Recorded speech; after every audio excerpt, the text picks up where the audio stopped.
قال الله تبارك وتعالى في القرآن الكريم أفمن شرح الله صدره للإسلام فهو على نور من ربه صدق الله العظیم وبلغنا رسوله النبی الکریم۔ محترم ناظرین کرام، آپ کا میزبان محمد ثاقب اقبال شامی ایئر وائی کیو ٹی وی کی اس لائیو ٹرانسمیشن کے ساتھ پروگرام تزکیہ قلب میں آپ کی خدمت میں حاضر ہے۔ السلام علیکم ورحمۃ اللہ وبرکاتہ۔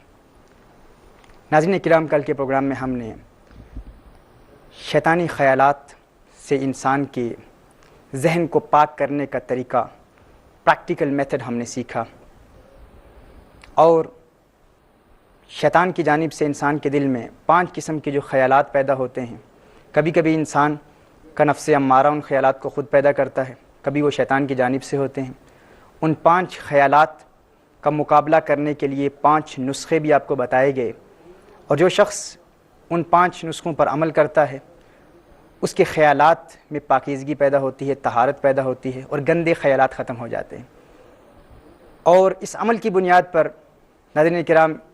ہر قسم کے وساوس، جو شیطانی وسوسے انسان کے ذہن میں پیدا ہوتے ہیں، نماز کی حالت میں شیطانی وسوسے پیدا ہوتے ہیں، خیالات پیدا ہوتے ہیں، ان تمام خیالات سے انسان کا دل پاک ہو جاتا ہے۔ اور میں چاہوں گا کہ آپ اس کو ریوائز بھی کریں، اس کا مراجعہ بھی کریں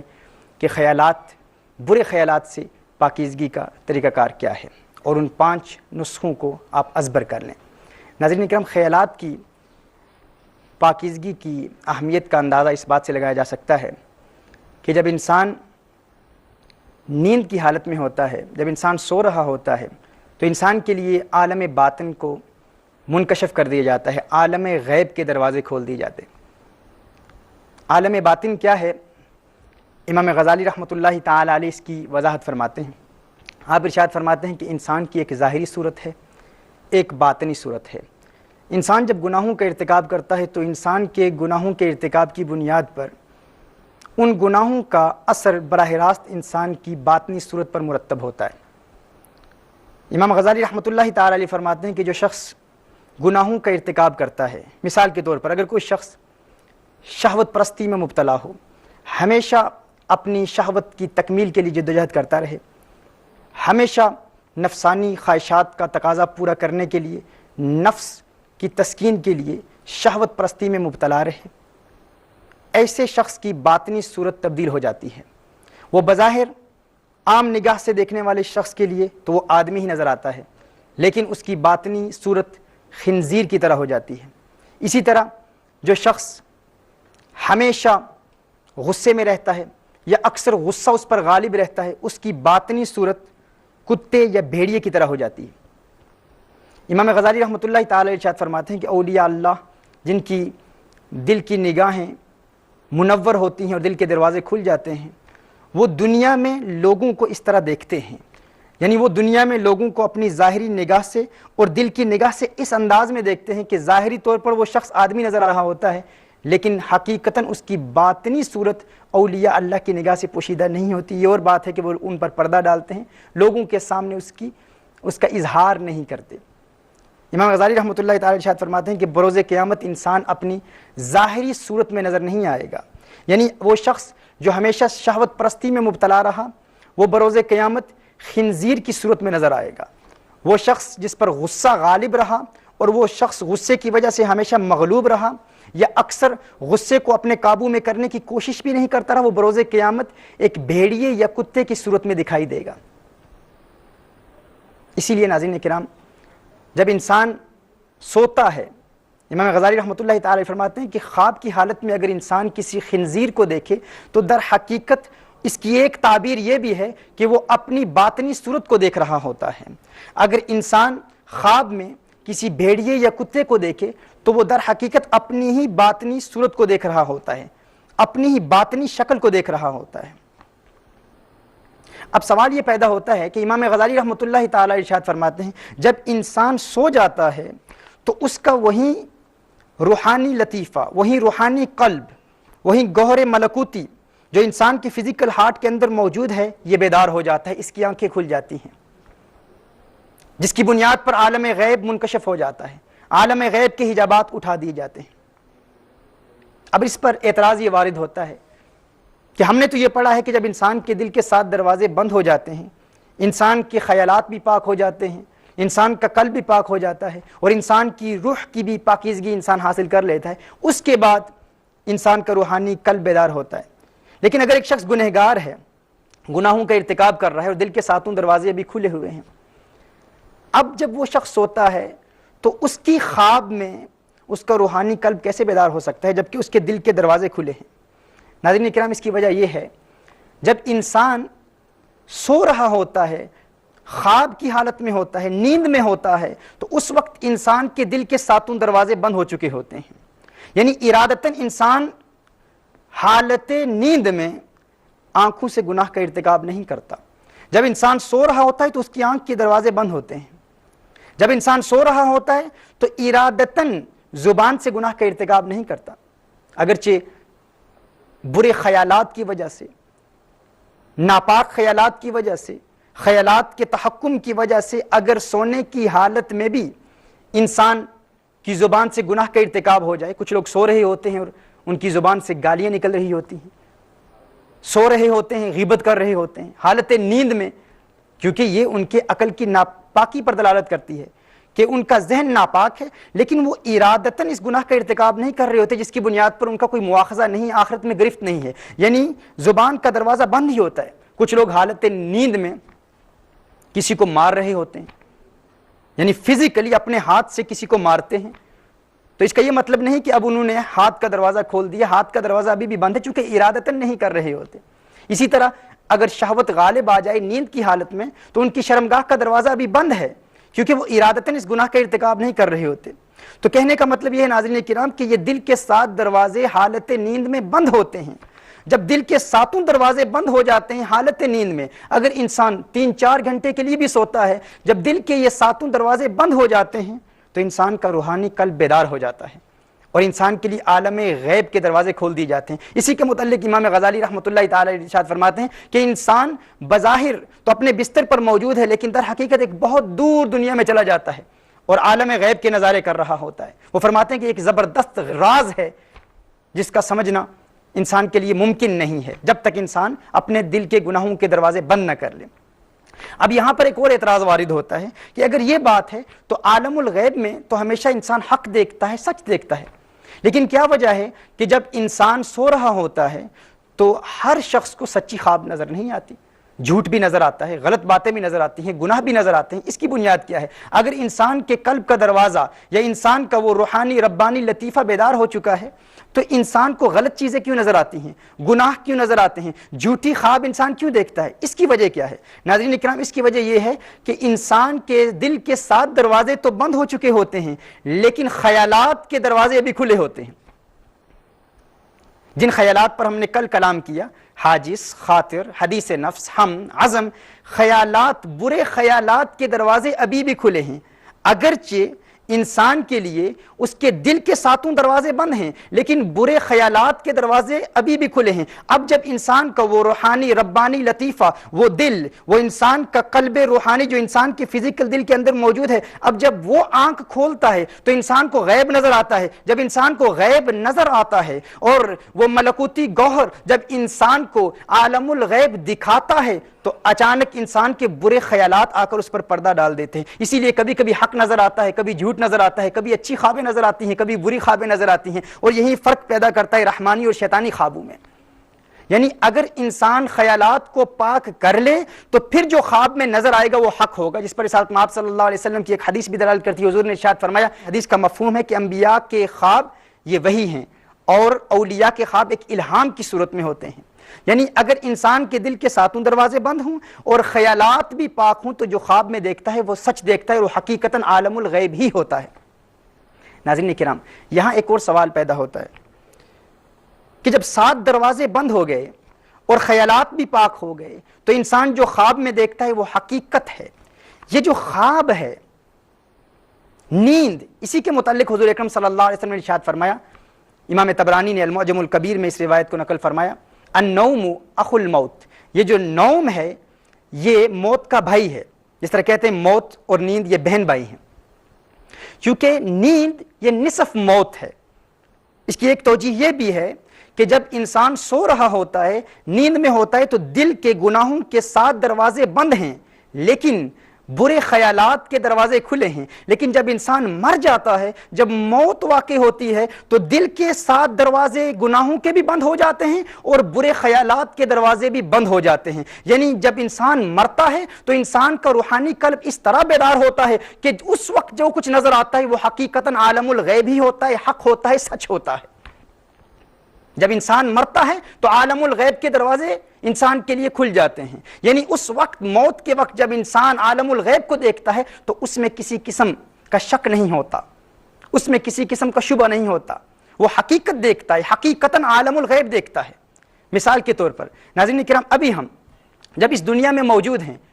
اگر ہمارے دل کے 7 دروازے بند نہیں ہیں، خیالات کے دروازے بند نہیں ہیں، برے خیالات کے دروازے بند نہیں ہیں، ہم آسمان کی طرف دیکھتے ہیں، چھت کی طرف دیکھتے ہیں، ہماری نگاہ اس چھت کو کراس نہیں کرتی، لیکن جب انسان اپنی قبر میں جاتا ہے، اگر گنہگار بھی ہے تو اس کے دل کے 7 دروازے گناہوں کے بند ہو جاتے ہیں، برے خیالات کے دروازے بند ہو جاتے ہیں۔ اب وہ قبر کی چھت کو دیکھتا ہے تو اس کی نگاہ قبر کی چھت کو چیرتی ہوئی 7 آسمانوں سے گزرتی ہوئی جنت کے نظارے کر رہی ہوتی ہے، جنت کی کھڑکی بھی کھل جاتی ہے، جہنم کی کھڑکی بھی کھل جاتی ہے۔ کیوں؟ وہ اس لیے کہ جب انسان دل کے 7 دروازوں کو بھی بند کر لیتا ہے، اب وہ اپنے کنٹرول اور اپنے ایفرٹ سے بند نہیں کرتا، اب موت کی وجہ سے بند ہو جاتے ہیں۔ اسی لیے امام غزالی فرماتے ہیں موتو قبل ان تموتو، پر وضاحت فرماتے ہیں، ارشاد فرماتے ہیں کہ جو شخص موت سے قبل مر جائے، موت سے قبل اپنے دل کے ان 7 دروازوں کو بند کر لے، خیالات کے دروازوں کو بند کر لے اور روحانی بیماریوں کے دروازوں کو بند کر لے، جو شخص موت سے قبل مر جاتا ہے، موت سے قبل نفسانی خواہشات کو قتل کرتا ہے، مارتا ہے، تو اس کے دل کا وہی روحانی ربانی لطیفہ بیدار ہو جاتا ہے۔ وہ فرماتے ہیں یہ مت سمجھنا کہ فقط موت کے وقت یا فقط نیند کے وقت دل کے یہ 7 دروازے بند ہوتے ہیں۔ فرماتے ہیں بیداری کی حالت میں اور زندگی میں بھی جو ولی کامل، جو اللہ کا مقرب بندہ مجاہدوں اور ریاضتوں کی بنیاد پر دل کے 7 دروازوں کو بند کر لیتا ہے، اللہ عز و جل اس کے قلب کے دروازے کھول دیتا ہے اور عالم ملکوت اس کی نگاہوں کے سامنے ہوتے ہیں۔ ناظرین کرام، اسی کا ذکر خلاق کائنات نے قرآن کریم میں ارشاد فرمایا۔ سورہ سجدہ کی آیت نمبر 12 میں خلاق کائنات ارشاد فرماتا ہے کہ انسان کی جب موت واقع ہوتی ہے تو انسان جب عالم الغیب کو بروز قیامت دیکھتا ہے تو وہ کہتا ہے ابصرنا وسمعنا، ہے اللہ ہم نے دیکھ لیا، ہے اللہ ہم نے سن لیا۔ گویا کہ انسان کہہ رہا ہے خلاق کائنات ہم نے اپنے کان کے دروازے کو دنیا میں بند نہ کیا، ہم نے اپنی آنکھ کے گناہوں کے دروازے کو دنیا میں بند نہ کیا، لیکن اب ہماری آنکھ کا دروازہ بھی کھل گیا، اب ہمارے کان کا دروازہ بھی کھل گیا، مولا اب ہمیں دنیا میں واپس بھیج دے، فارجعنا نعمل صالحا انا موقنون۔ خلاق کائنات ایک مرتبہ پھر دنیا میں ہمیں واپس بھیج دے تاکہ ہم جد و جہد کریں، محنت کریں، مجاہدوں اور ریاضتوں سے گزریں اور اپنے دل کے دروازوں کو کھولیں، آنکھ کے دروازے گناہ کے کو بند کریں اور کان کے گناہ کے دروازے کو بند کرنے میں کامیاب ہو جائیں تاکہ ہمارے دل کا دروازہ کھل جائے۔ اور اسی کا ذکر سورہ قاف کی آیت نمبر 22 میں خلاق کائنات نے کیا۔ خلاق کائنات ارشاد فرماتا ہے کہ اس وقت کہا جائے گا لقد كنت في غفلة من هذا، تم ان تمام عالم غیب کے امور سے غافل تھے، فکشفنا عنک غطاءک فبصرک اليوم حدید۔ ہے انسان تو ان تمام امور سے غافل تھا اور ہم نے اس چادر کو فکشفنا عنک غطاءک، ان حجابات کو تیرے لیے آج اٹھا دیا، فبصرک اليوم حدید، آج تو تیری نگاہ بڑی تیزی سے دیکھ رہی ہے، آج تو تیری نگاہ بہت تیز ہو چکی ہے۔ ناظرین کرام، اسی کا ذکر خلاق کائنات نے بار بار قرآن کریم میں افمن شرح اللہ صدرہ للاسلام علی نور من ربہ،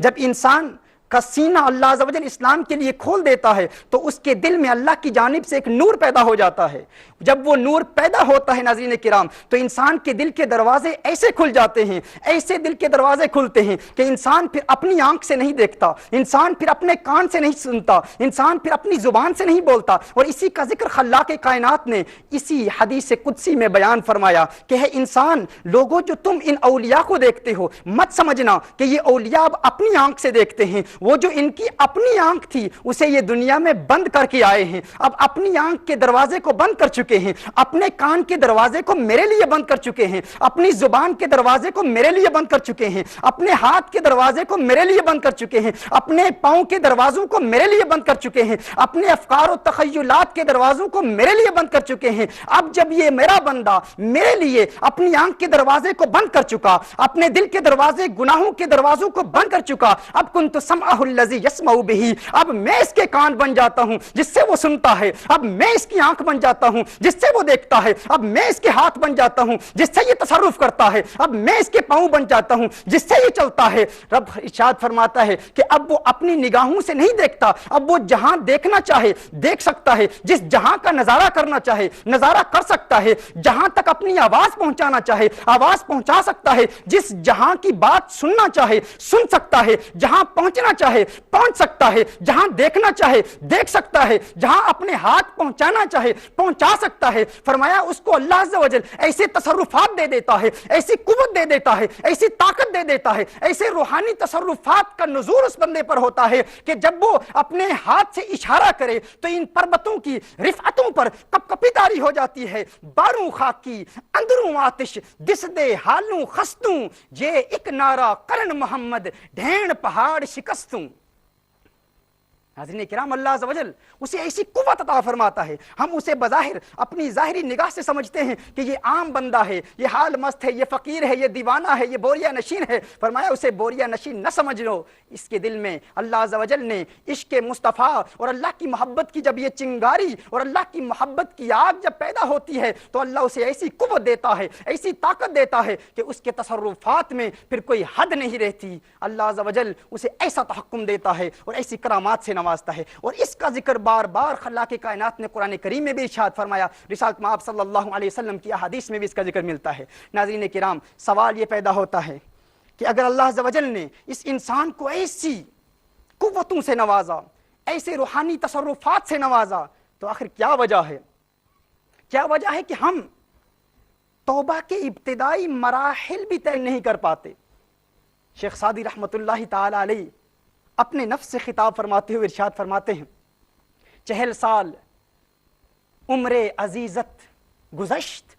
40 سال عمر عزیزت گزشت، مزاجے تو از حال طفلی نگشت۔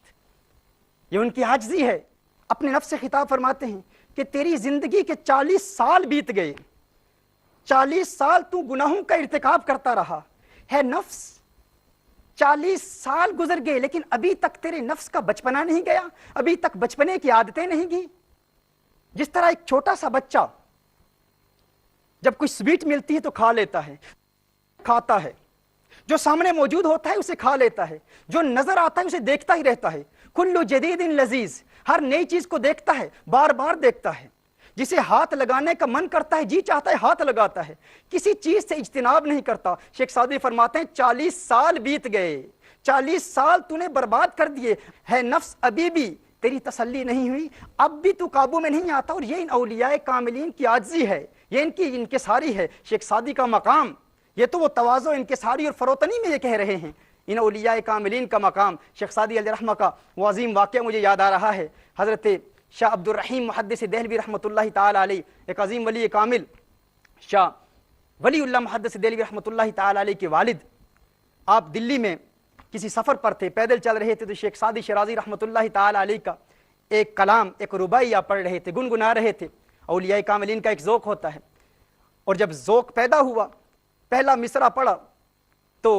شاہ عبد الرحیم محدث دہلوی رحمۃ اللہ تعالی علیہ کو دوسرا مصرع یاد نہ رہا، دوسرا مصرع بھول گئے۔ جب دوسرا مصرع بھول گئے تو دل میں تمنائیں مچلنے لگی کہ میرا ذوق ٹوٹ گیا ہے، اور اولیاء کاملین کے ذوق کا عالم کیا ہے، اس ذوق کو تو الفاظ کے ساتھ بیان ہی نہیں کیا جا سکتا، انسانی زبان کو یارہ ہی نہیں رہتا کہ اولیاء کاملین کے ذوق کے حسین پیکروں کو لفظوں کے جامے پہنا، یہ تو ہم بیان کر ہی نہیں سکتے کہ ان کے ذوق کا عالم کیا ہوتا ہے۔ لیکن شاہ عبد الرحیم محدث دہلوی رحمۃ اللہ تعالی علیہ کا ذوق ٹوٹ گیا، اب دل میں تمنا مچل رہی ہے، آرزو پیدا ہو رہی ہے، کاش کہ دوسرا مصرع یاد آ جائے۔ اللہ کی بارگاہ میں دعا کرتے ہیں، خواہش ہے کہ مولا دوسرا مصرع کسی طرح یاد آ جائے۔ اچانک ایک نورانی بزرگ تشریف لاتے ہیں، وہ شیخ سعدی کا دوسرا مصرع بیان فرماتے ہیں۔ شاہ عبد الرحیم محدث دہلوی رحمۃ اللہ تعالی علیہ بہت مسرت کا اظہار کرتے ہیں، خوشی میں پان پیش کرتے ہیں کہ آپ پان لیجئے گا۔ وہ بزرگ فرماتے ہیں ہم پان نہیں لیتے۔ آپ کو حیرت ہوتی ہے کہ رہتے دلی میں ہیں اور پان نہیں لیتے۔ اب یہ دونوں پیدل اکٹھے چل رہے ہیں، اچانک وہ بزرگ جنہوں نے شیخ سعدی رحمۃ اللہ تعالی علیہ کا دوسرا مصرع مکمل کیا تھا، وہ ذوق برقرار کیا تھا، اور شاہ عبد الرحیم محدث دہلوی رحمۃ اللہ تعالی علیہ کا ذوق قائم ہو چکا تھا۔ شاہ عبد الرحیم دیکھتے ہیں کہ اچانک وہ بزرگ پاؤں اٹھاتے ہیں، ایک قدم بڑھاتے اور بہت دور پہنچ جاتے ہیں، انہیں اس وقت علم ہوتا ہے کہ یہ تو اللہ کا کوئی ولی ہے جو قبر سے آیا ہے، تو اس وقت ارشاد فرماتے ہیں کہ ہے اللہ کے ولی اپنا نام تو بتاتا جا، تو بتا تو کون ہے؟ اور پھر فرماتے ہیں اچھا اس طرح کر، اپنا نام بتا، تیرے نام کی فاتحہ دوں گا، تیرے نام پر تجھے اصالِ ثواب کیا کروں گا۔ تو وہ ولی کامل واپس گھوم کر کہتے ہیں سادی ہمیں فقیر است، مجھ فقیر کو ہی سادی کہتے ہیں۔ ناظرین کرام، یہ وہ سادی شرازی ہیں رحمۃ اللہ تعالی علیہ جنہوں نے روحانی اللہ کا قرب حاصل کیا، اللہ کی معرفت حاصل کی، لیکن اپنے نفس سے عاجزی میں یوں خطاب فرما رہے ہیں۔ ناظرین کرام، ہماری یہی کوشش ہے کہ آئیے ہم ارادہ کر لیں، ہم کوشش کر لیں کہ کل جو ہم نے ذہن کے برے خیالات کو ڈسکس کیا اور وہ 5 نسخے ڈسکس کیے جن کی بنیاد پر انسان کا ذہن پاکیزگی حاصل کر لیتا ہے، انسان کا ذہن پاک ہو جاتا ہے، ہم آج ارادہ کریں کہ انشاءاللہ تعالی ہم آنے والی زندگی میں ان 5 نسخوں پر بھی عمل کریں گے اور اپنے دل کی دنیا کو آباد کریں گے۔ اللہ عز و جل ہمیں دل کی دنیا آباد کرنے کی توفیق عطا فرمائے۔ وآخر دعوانا ان الحمد للہ رب العالمین۔